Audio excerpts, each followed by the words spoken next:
Chers auditeurs, bonsoir, bienvenue à une nouvelle émission Le Micro du Soir. Aujourd'hui, nous accueillons Cristian Părvulescu, doyen de la faculté des sciences politiques de l'École nationale des sciences politiques et d'administration à Bucarest, président de l'association Pro-Democrația et membre du Conseil économique et social européen. Cristian Părvulescu est également l'auteur de nombreux ouvrages et articles. Cristian Părvulescu, bonsoir. Bonsoir. Merci d'être avec nous ce soir. Alors, c'est un plaisir d'être avec vous ce soir, voilà. Alors, parmi les nombreux sujets que nous pourrions aborder aujourd'hui, je vous propose de s'intéresser au succès croissant des formations extrémistes en Europe. Samedi dernier, Giorgia Meloni, présidente du parti d'extrême droite Frères d'Italie, a accédé au poste de présidente du Conseil des ministres italien. Dans un article récent publié au sein de l'hebdomadaire Observatorio Cultural, vous faites référence au, je vous cite, fascisme éternel en Italie, expression notamment évoquée il y a plusieurs années par le grand intellectuel italien Umberto Eco. Alors, qu'est-ce que c'est pour vous ce fascisme éternel en Italie? C'est un état d'esprit, un état culturel qui est dans son article, qui est traduit en roman pour ceux qui sont intéressés, qui n'écoutent et qui sont intéressés de lire cet Qu'on peut article. retrouver sur le site de Observatorio Cultural. Ah oui, oui. Mais je discute de l'article d'Umberto Eco. Ah, pardon, oui. Pardon, oui. C'est un article qui a été publié en 1915. C'était en première fois une conférence qui était tenue en Amérique et puis... En 1950, vous vouliez dire, non? Non, 1995. Ah, 95, pardon, oui, d'accord. Oui. C'était dans l'été 95. Je crois qu'à Stanford, en Californie, mais je suis pas sûr. Mais c'était un article très intéressant parce que c'était quelques mois, un an après la victoire de Berlusconi. C'était un changement radical de la politique italienne. Et Umberto Eco, qui a vécu le fascisme dans son enfance, fait une radiographie d'un état culturel et pas du tout d'un état politique. Et ils disent, voilà, il y a une différence entre le national-socialisme allemand et le fascisme italien. Quelle est la différence? Le national-socialisme est une idéologie, mais le fascisme italien, c'est un état d'esprit. C'est un état d'esprit qui est primordial. Et voilà pourquoi il appelle ça un fascisme primordial ou un ur-fascisme, en référence à Sumer et Ur, le première cité que l'Antiquité a connue. C'est quoi ça? C'est un état d'esprit qui est toujours lié aux stéréotypes, à la haine de l'autre. Il a 15 caractéristiques de cet fascisme qui sont toujours aujourd'hui détectables en Italie ou ailleurs, même en Roumanie. On va en parler, ouais. Ah oui, mais et voilà, le problème, c'est l'état d'esprit qui fait possible que les Fratelli d'Italia, les Frères d'Italie ou les démocrates suédois ou pourquoi pas Aur en Roumanie gagnent des votes très importants parce que c'est un refus de la modernité, voilà, ça c'est clair. De la modernité et pas du tout de contemporanéité, c'est-à-dire cette philosophie de lumière, cet universalisme sont rejetés en bloc. C'est une motivation culturelle et plutôt religieuse qui est toujours revendiquée comme un élément identitaire. C'est pas du tout nouveau. C'est quelque chose qui a existé déjà il y a 100 ans et qui va exister probablement dans le XXe siècle aussi, voilà. En termes de politique économique, ce sont des mouvements qui sont, vous diriez, plus à droite, plus à gauche? Ah oui, plutôt à droite, les fascistes. Oui. Même si on sait très bien, mais quelle coïncidence! On est à 100 ans après Mussolini. Mussolini, il a gagné le pouvoir dans le temps. 1922, et nous sommes maintenant en 2022 aussi. 100 ans après, voilà, un nouveau gouvernement fasciste, même relaxation en Italie, qui disent, mais non, c'est pas du tout fasciste, c'est des post-fascismes, c'est une autre chose. Mais si on on comprend très bien Umberto Eco. C'est la même chose. Vous voyez une analogie dangereuse. Ah oui, oui. À mon avis, et ça existe aussi en France, parce que le même électorat existe en France. Et une des conséquences de cette situation est que on assiste à une normalisation de l'extrême droite, presque fasciste ou fascisante, c'est-à-dire les éléments idéologiques caractéristiques pour cette orientation politique sont maintenant acceptables pour beaucoup de monde. C'est plus choquant la Suède, avec les démocrates suédois. Pourquoi c'est choquant? Parce que non, c'est une modèle sociodémocrate traditionnel avec une gauche puissante. Mais pourquoi cet succès? C'est pas du tout un succès éclatant. Quelles sont les raisons principales qui expliquent le racisme? À mon avis, c'est vraiment très simple. Je faisais une visite il y a 2 semaines en Suède avec le Comité économique et social européen pour discuter avec la société civile sur l'état des droits et les libertés fondamentales. Et les représentants de la société civile, des ONG, des journalistes, etc., des profs d'université, des magistrats aussi, on était tous d'accord, les démocrates suédois sont des fascistes aussi. Je leur demandais, est-ce que vous croyez qu'ils sont des fascistes? Et on disait oui. Parce que c'était un débat. Ils sont des populistes, pas du tout des fascistes. Du Parti démocrate. Oui. Oui. Et les ONG, mais tout le monde, sans exception, ont défini cette parti comme un parti fasciste, pas du tout fascisant, avec beaucoup d'exemples. Et pour moi, c'était vraiment très intéressant de comprendre pourquoi. Et c'est parce que on est dans le nord lutheranien. Il faut toujours rappeler que le protestantisme a ses caractéristiques. Voilà pourquoi la social-démocratie était vraiment très populaire et très efficace dans les pays nordiques, Norvège, Suède, Danemark, Finlande. Mais c'était une social-démocratie ethniciste. Mais dans le moment que la social-démocratie n'est pas du tout assez populaire, ils préfèrent de rester ethnicistes aussi avec l'extrême droite. Parce que les démocrates suédois, ils ne sont pas du tout contre les politiques sociales, sauf les politiques sociales pour les Roms ou pour les migrants. Mais pour les Suédois, voilà, c'est le même discours que nous avons vu déjà en Angleterre avec le Brexit. Les politiques sociales ouvertes seulement pour ceux qui sont des souches, anglais des souches, français des souches, suédois des souches. C'est-à-dire c'est leur racisme, c'est leur refus d'altérité. Et cet refus d'altérité a une racine culturelle vraiment très importante. C'est pas assez simple. C'est pas du tout comme en France, par exemple, que vous connaissez très bien. Parce qu'en France, on dit, bon, c'est plutôt un électorat âgé qui vote avec. On va parler un petit peu plus oui. avant de. Mais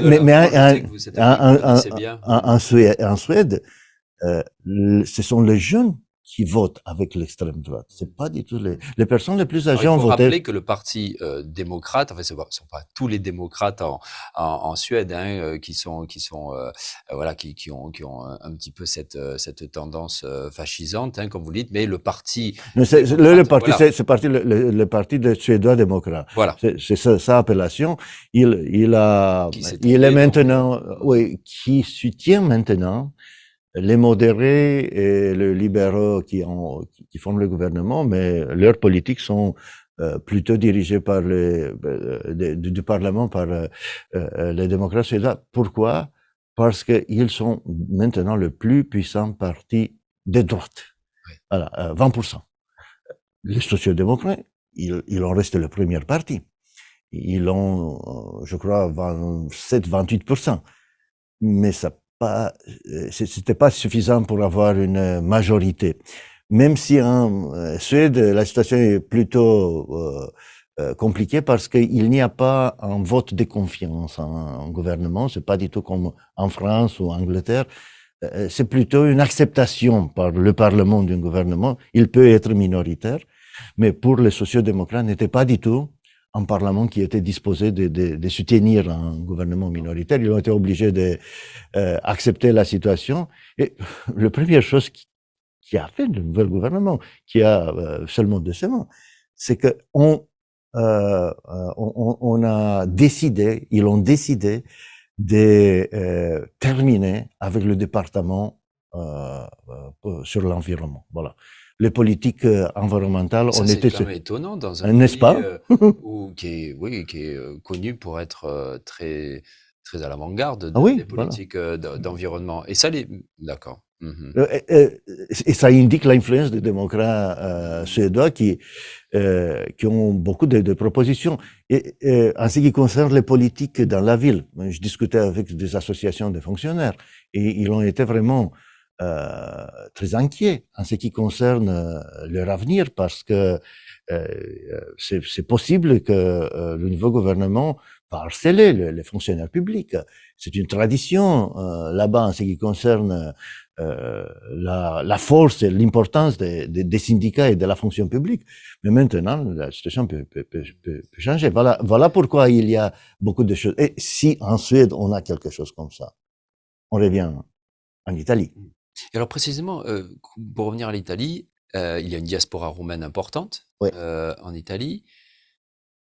Qu'est-ce que ça pourrait changer pour cette diaspora?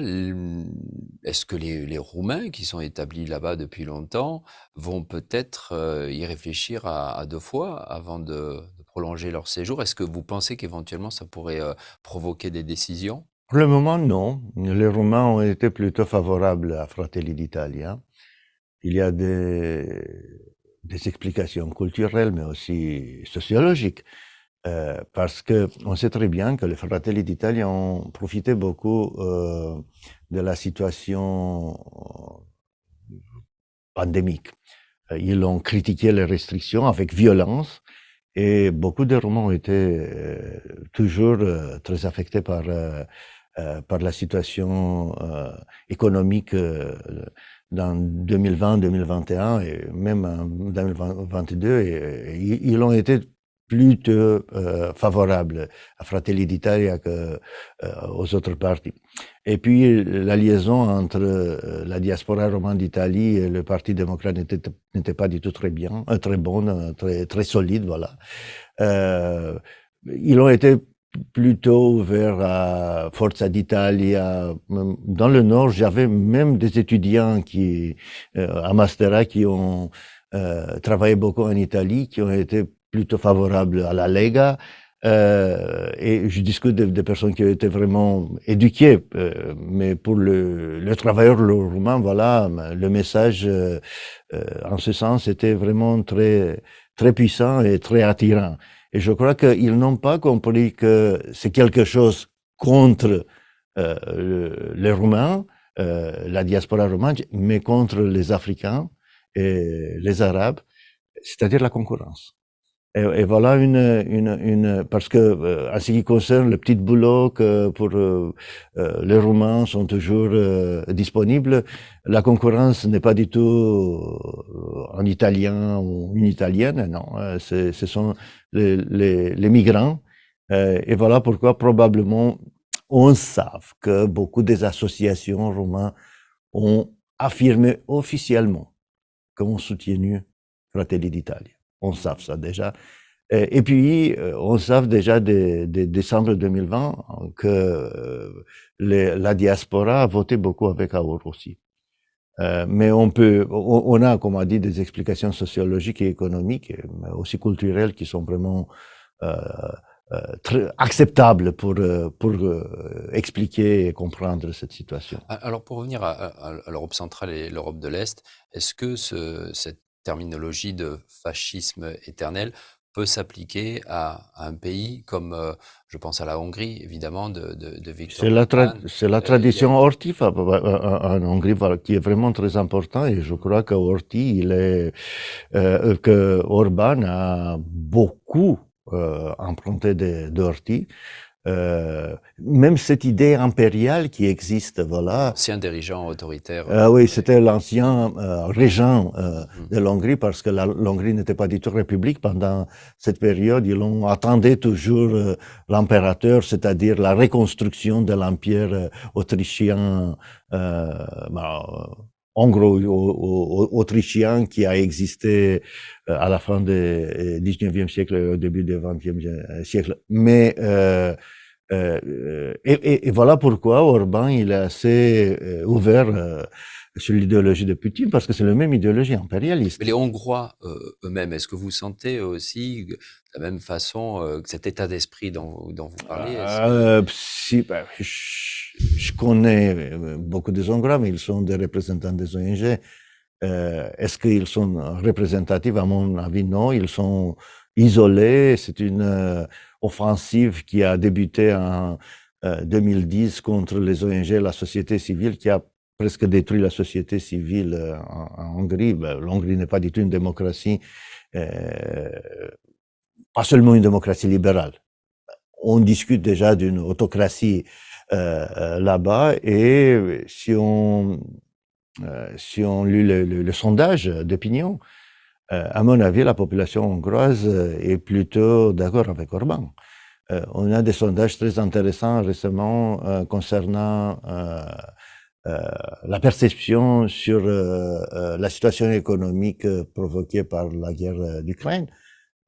Et les Hongrois sont seuls dans l'Union européenne qui considèrent que la responsabilité est de l'Union européenne et pas du tout de la Russie. Voilà, c'est l'inverse en ce qui concerne la Roumanie ou le reste Alors des pays. précisément, on sent la Roumanie comme toujours plus une île latine au sein d'une mer slave. Mais les Hongrois ne sont pas du tout des Slaves. Oui. Enfin, je veux dire, au sein de, enfin, c'est le seul pays latin, ce que je veux dire véritablement en Europe centrale et du Sud-Est. Est-ce que vous sentez que Aour pourrait avoir un avenir politique de domination en Roumanie, ou alors l'histoire, la sociologie du pays ne peut pas le permettre, et jusqu'à présent, c'est ce qui se passe. Non, mais permettez-moi de n'être pas du tout d'accord avec vous parce que c'était la période entre les deux guerres, avec le succès des mouvements légionnaires. Mais aujourd'hui, est-ce que mais c'est au- possible? Aujourd'hui, mais on avait déjà une expérience dans une situation de crise critique. Si il y a une crise en Roumanie, ils peuvent devenir le premier parti en Roumanie. Leur électorat est un électorat qui a été capté par le parti système, particulièrement par le parti social-démocrate, qui n'est pas du tout social-démocrate, qui est plutôt un parti post-communiste, c'est-à-dire un parti attrape-tout, qui est intéressé d'avoir toutes les tendances politiques pour contrôler la vie politique roumaine. Mais voilà, c'est une partie attrape-tout. Le Parti national libéral, il est devenu aussi un parti attrape-tout, mais il n'a pas du tout le même succès que le PCD. Mais si les électorats d'extrême droite ont un parti d'extrême droite et pas du tout un parti post-communiste, ils préfèrent l'électorat d'extrême droite, plutôt dans une situation de crise, comme c'était le cas en 2020. C'était le moment de pandémie avec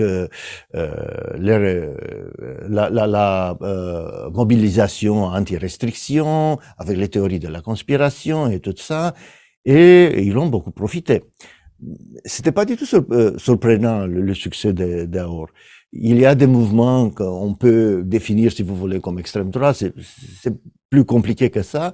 Des mouvements fondamentalistes religieux, des mouvements nationalistes qui ont réalisé une fusion. Et cette fusion a permis d'entrer dans le Parlement. Ils ont profité d'une présence aux urnes très faible. Mais s'ils ont la tribune du Parlement, ils ont une chance extraordinaire. Ils peuvent devenir, je ne sais pas, c'est le premier parti dans la Roumanie, mais il ne faut pas oublier que le parti de la Grande Roumanie de Corneliu Vadim Tudor, il était déjà, il y a 22 ans, le deuxième parti de la Roumanie. Et la Roumanie, c'était le premier pays de l'Europe en politique d'extrême droite. Corneliu Vadim Tudor s'est qualifié pour le deuxième tour des élections présidentielles, même avec la France. 2 ans avant la France, parce que Jean-Marie Le Pen, c'était seulement en 2002. En 2000, on a déjà vécu ça, et c'était à cause d'une crise économique très dure qui a aidé beaucoup les nationalistes d'opérette de Corneliu Vadim Tudor. Mais maintenant, c'est plus profond et c'est plus dangereux. La société roumaine a quand même évolué. C'est plus la même qu'il y a 10 ans, qu'il y a 15 ans. On voit, j'entends dire qu'il y a des jeunes diplômés, des jeunes qui restent, qui décident de rester en Roumanie. Il y a toujours une certaine fuite des cerveaux, mais le pays a changé, le pays se modernise. Et est-ce que cette analyse, est-ce qu'elle n'est pas aussi calquée sur une société qui était celle d'il y a 10-15 ans, mais la Roumanie, Même 20 ans. la classe moyenne a évolué. Mais les frustrations aussi. C'est vrai, mais les crises successives. 2008, 2012, la crise financière. Et puis, la crise Covid, la crise provoquée par la guerre en Ukraine. On a créé beaucoup de frustrations. La classe moyenne n'est pas du tout assez solide en Roumanie, comme en Italie, comme en France, pour résister toujours. Oui. Et elle s'est consolidée. C'était pas du tout le cas en 2020, en 2000, excusez-moi. En 2000, la classe moyenne n'existait pas. Maintenant, elle existe, mais il y a aussi beaucoup de frustration. Voilà pourquoi c'est possible, et j'étais vraiment très précaut, c'est possible si la crise continue, si la crise s'aggrave, qu'un phénomène comme ça s'accélère. Sinon, il reste toujours ici à 10%, comme maintenant, c'est une variation entre 10 et 15%. Mais il faut dire que après Corneliu Vadim Tudor, la tendance des partis social-démocrates romains était d'attraper l'extrême droite. On a beaucoup des anciens leaders d'extrême droite qui ont devenu des leaders dans le parti social-démocrate. Et voilà pourquoi on doit être très clair. Le parti social-démocrate n'est pas du tout un vrai parti socialiste. C'est un parti très opportuniste, qui est intéressé d'avoir des militants qui sont capables de soutenir le parti plutôt dans la campagne électorale. C'est un parti électoral, si vous voulez, comme ça, mais aussi un parti qui a un contrôle quasi absolu sur les élus locaux. Et les élus locaux, en Roumanie, c'est classique. Vous disiez en France que vous avez une présence aux urnes désastreuse, mais chez nous, c'était en 2020 33%. En France, c'est impréhensible, quelque chose comme ça.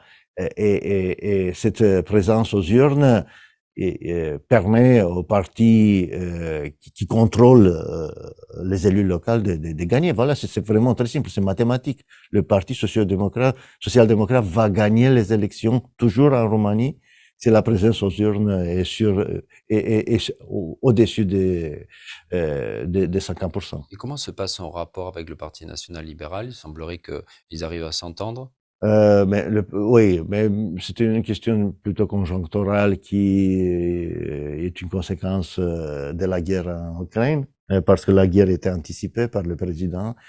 Toutes les données ont indiqué que la guerre va commencer. C'est vrai que le président Macron n'était pas du tout assez ouvert à cette hypothèse, mais ici, dans l'Est de l'Europe, on était plutôt dans la zone qu'on considérait que la guerre est possible. Et pour préparer la société roumaine, il a établi ce gouvernement de large coalition avec PNL, PCD et UDMR, c'est-à-dire les sociodémocrates, le national-libéral et le parti hongrois. Mais c'est une situation conjoncturelle. Dans le moment que on va dépasser, dure parce que la guerre dure. Après la guerre, on va voir. Mais maintenant, on est toujours dans une situation de guerre aux frontières de la Roumanie. Et voilà, on a besoin de stabilité politique. le scénario bulgare, c'est vraiment très dangereux pour la Roumanie. Et voilà pourquoi on a préféré ça et on appréciait beaucoup la rationalité et la vision de tout le parti système. Parce que le parti anti-système, on a deux partis anti-système. Le AUR qui est un parti nationaliste avec une tendance fasciste et l'autre qui est USR, le nouveau dissidence du CR Repère. Les deux partis sont plutôt anti-système mais pro-européens. Voilà. L'antisystémisme des USR, c'est plutôt lié à cette tendance excessive parfois de critiquer la corruption, de critiquer les politiques comme le président, le premier ministre, tout ça, parfois gratuitement. À son essor, l'UCR, pour vous? Ah non, non, non, USR c'est un parti urbain, AUR c'est une partie rurale, ils ont leur électorat. USR a son électorat qui ne vote pas avec le PNL, qui ne vote pas avec le PCD. Vous ne pensez pas, il n'y a pas de décollage possible pour UCR? Peut-être, mais ça dépend. C'est difficile. En 2019, c'était notre Roumanie, c'était avant la pandémie, et c'était plutôt favorisé par le référendum qui a été organisé par le président dans le même jour que les élections européennes. Mais après cette situation exceptionnelle, le parti est une partie de 10-15% aussi. Voilà. Et c'est normal si on applique la courbe de, vous savez, on explique. Parabole? Oui, oui, un parabole, oui. On explique toujours le comportement politique comme ça, la courbe de Gauss. Parce que on a toujours des extrêmes, 10%, et la moitié de l'électorat, c'est toujours au centre, avec des petites différences qui dépendent des contextes. Voilà. Et on a 10-15% AUR, 10-15% USR, et le parti système qui ont le reste. Et ça, c'est aussi la situation. En ce qui concerne USR, il n'a pas utilisé l'année électorale 2020 pour devenir un parti localisé. Il reste encore un parti d'opinion. Et vous savez, l'opinion, ça varie. Ça dépend des contextes maintenant. Et puis, c'est clair que en Roumanie, USR a perdu beaucoup de voix en direction des AUR parce qu'il y a un électorat qui était anti-système, mais qui était plutôt nationaliste et traditionnaliste, pas du tout pro-européen, et qui s'est retrouvé immédiatement dans ce message. Je suis assez curieux de savoir ce que vous pensez de la menace extrémiste en Europe de l'Ouest et notamment en France. Quelles sont vos prévisions? La situation est compliquée en France à divers niveaux. Mais qu'est-ce que vous voyez se développer dans les années qui viennent? On a discuté déjà de cette normalisation des discours et des visions d'extrême droite. Et en France, c'est déjà le cas. Dans le moment que l'ancien Front National, le Rassemblement National, est devenu le deuxième parti, mais c'est le premier parti d'opposition, voilà, plus puissant que les Républicains, que NUPS, voilà, c'est quoi NUPS? Il y a assez de différences entre l'extrême gauche mélanchoniste et les socialistes, voilà, qui maintenant sont vraiment très divisés en ce qui concerne l'orientation politique. Et ça convient très bien à un Rassemblement National qui veut rassembler la droite. Voilà, ils l'ont attaqué après l'émotion de censure dans le dernier jour. Ils l'ont attaqué les Républicains, par exemple, et on disait il faut que les Républicains reconnaissent qu'ils ne sont pas du tout les représentants de l'opposition. C'est-à-dire l'extrême droite est devenue en France honorable. Elle représente maintenant la vraie opposition contre la fausse opposition qui est l'opposition gaulliste. Mais ça, c'est un désastre. Et puis, on sait très bien que le président Macron n'a pas réussi de construire un vrai parti politique. La Renaissance, c'est pas du tout un vrai parti politique. Et après Macron, on sait rien. Les Républicains sont presque terminés, apparemment, je ne sais pas. Ils ont résisté, mais dans leur zone traditionnelle. et le parti de Macron est un parti plutôt aérien, c'est-à-dire le Rassemblement national devient une menace vraiment très importante et on sait très bien leur relation avec la Russie, leur tendance anti-européenne, leur souverainisme. C'est vraiment très dangereux. Et ce type de discours est maintenant normal en France. Et voilà, je ne suis pas du tout optimiste. Je ne crois pas que, même si je suis convaincu que la société française est une société démocratique, le fait que cette tendance anti-système est assez puissante. On a vu déjà les gilets jaunes avec leur tendance anarchiste et tout ça. Ça a miné le système politique français. Et maintenant, le Rassemblement national apparaît comme une orientation plutôt modérée. Et voilà, la normalisation d'extrême droite. On discute toujours voilà, ils ont profité avec Zemmour de l'assassinat des petites Lola pour faire un scandale extraordinaire.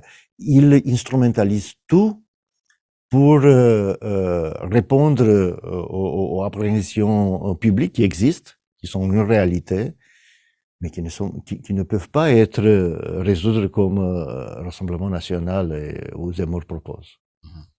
Alors, je vous propose de terminer sur, évidemment, ce qui l'actualité la plus terrible en ce moment en Europe, la guerre en Ukraine. Dans un autre article récent que vous avez rédigé pour Observatorio Cultural, vous parlez de cette fuite en avant. Vous faites référence à cette expression française, la fuite en avant, qui explique parfaitement l'attitude de Poutine. Alors, on a tous envie de savoir ce qui se passe dans la tête d'un dirigeant comme Poutine. Je lisais dernièrement un ancien ambassadeur allemand à Moscou qui disait que pour un Européen de l'Ouest ou l'Est, il est très difficile de comprendre la façon. Il y a une autre rationalité. Et donc, il est très difficile pour nous, et on l'a vu dans les négociations avec Poutine, de faire confiance parce qu'au nom de la Russie, eh bien, un dirigeant comme Poutine est semble-t-il, prêt à tout. Maintenant, selon vous, quel est, je dirais peut-être son état psychologique, quelle est votre perception par rapport à ça, et comment la guerre va espérons se terminer bientôt? À mon avis, c'est pas du tout bientôt. Probablement dans le printemps 2023, je sais pas, mais pas du tout avant. C'est vraiment très difficile. Mais en ce qui concerne Poutine, je crois qu'il est plutôt rationnel. Je ne suis pas du tout d'accord avec ceux qui disent qu'il est irrationnel. Non, ses visions sont des visions totalitaires, pas simplement autoritaires. Totalitaire. Il est un enfant de l'Union soviétique qui a resté dans son cœur, dans une soviétique, puis il est un ancien de KGB. Il ne peut pas comprendre la démocratie. Pour lui, la démocratie est une faiblesse parce que ce sont toujours les plus puissants qui peuvent gagner. Et voilà pourquoi il a construit une Russie qui doit être un vrai pouvoir, mais elle ne peut pas être. Parce que la Russie n'a pas du tout l'économie pour soutenir, et c'était le cas aussi avec l'Union soviétique avant, pour soutenir une telle ambition. Et voilà pourquoi il a des importants succès militaires en Ukraine. Mais il va compenser tout sur le plan diplomatique, politique et économique. Déjà, on est dans un plan chantage énergétique qui était préparé d'avance. Voilà pourquoi je discute d'un personnage rationnel. Il a préparé son chantage depuis 2008. On est en 2022 et on n'était pas du tout préparé parce que en Russie, c'était le même Poutine président, mais dans nos pays, en 2008, en France, c'était Sarkozy. Ah, puis c'était Hollande. Maintenant, c'est Macron. Aucune continuité, aucune vision, aucune compréhension de politique russe. Voilà. On peut dire, c'est pas du tout le cas en allemand parce que c'était toujours Angela Merkel. Mais Angela Merkel, elle était aussi vraiment très soucieuse en ce qui concerne la Russie, ses intérêts, tout ça, voilà. Et maintenant, on est dans une situation de chantage économique. L'Ukraine a sa infrastructure énergétique détruite parce que Poutine espère que, utilisant la terreur, on va obliger l'Ukraine et l'Occident d'accepter ces conditions. Et il va perdre la guerre sur le terrain, et il veut gagner la guerre négociant. Et voilà pourquoi, dans ce moment, les négociations ne sont pas du tout envisageables, pas du tout dans cette situation, parce que cette situation n'est pas du tout favorable, ni au Occident, ni à l'Ukraine. Mais est-ce que on peut, parce que vous avez déjà discuté de ça, est-ce qu'on peut considérer Poutine comme un partenaire des discussions faisables? À mon avis, non. Si on va accepter ces conditions, il va utiliser, lui ou son successeur, je ne sais pas, ils vont utiliser cette situation pour attaquer encore une fois. Mais ce qui est étonnant, alors, s'il est rationnel, s'il a sa rationalité dans une certaine rationalité dans ce qu'il fait, il était, jusqu'à il n'y a pas très longtemps, il avait réussi à faire que la Roumanie soit davantage considérée sur le plan international. Il y avait une économie qui fonctionnait. Il y La a Russie. quelques années, en Russie. Vous avez dit la Roumanie. Pardon, excusez-moi. Pardon, excusez-moi. Mais je suis d'accord avec Merci, vous. merci. Et donc la Russie était, voilà, il avait réussi ce que voilà, Yeltsin n'avait pas réussi, par exemple. Et donc pourquoi se mettre en tête ces invasions répétées, d'abord la Géorgie, puis la Crimée, et puis aujourd'hui l'Ukraine.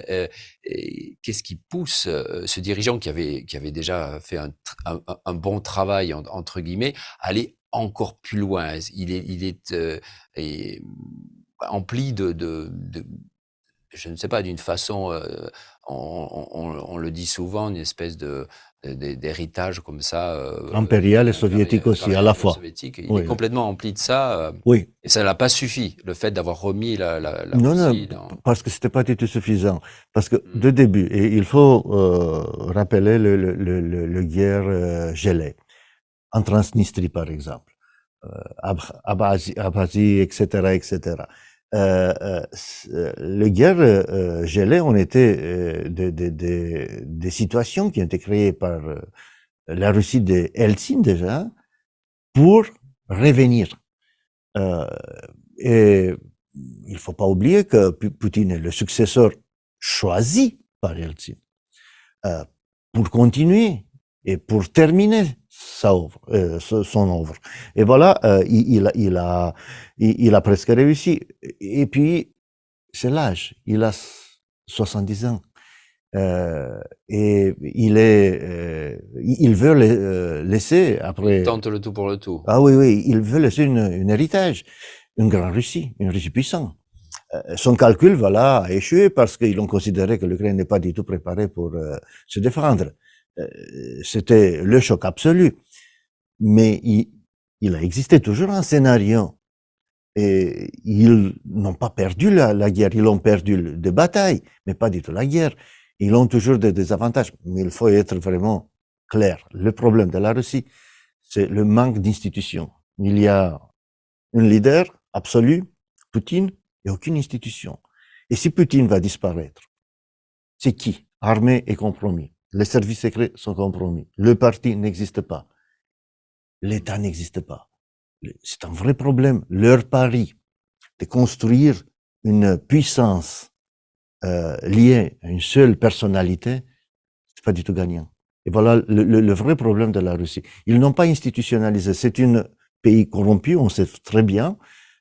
Et le succès économique n'était pas du tout assez important.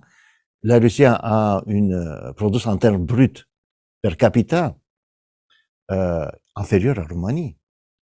Et la France est déjà une puissance économique très importante. C'est-à-dire, c'est un pays extractif, la Russie.